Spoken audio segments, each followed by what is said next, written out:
everyone, today, we're learning about forces. Do you know what a force is? A force is a push or a pull.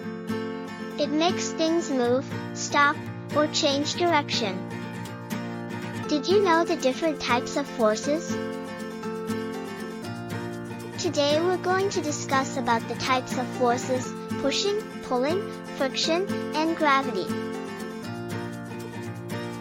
Number 1, pushing. When a player kicks the ball, they apply a force to it, causing it to move. Another example of pushing a trolley is using force to make it move forward or backward.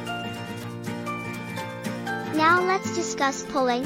Pulling is another type of force where you bring something closer to you. When you pull a hand carry, it moves along with you.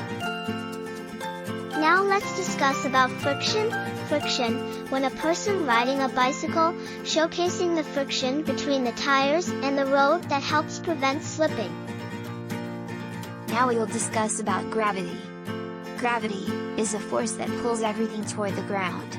That's why this leaf falls from the tree, it's being pulled down by gravity. So, forces are everywhere. Push, pull, friction, and gravity, they help us in our daily lives.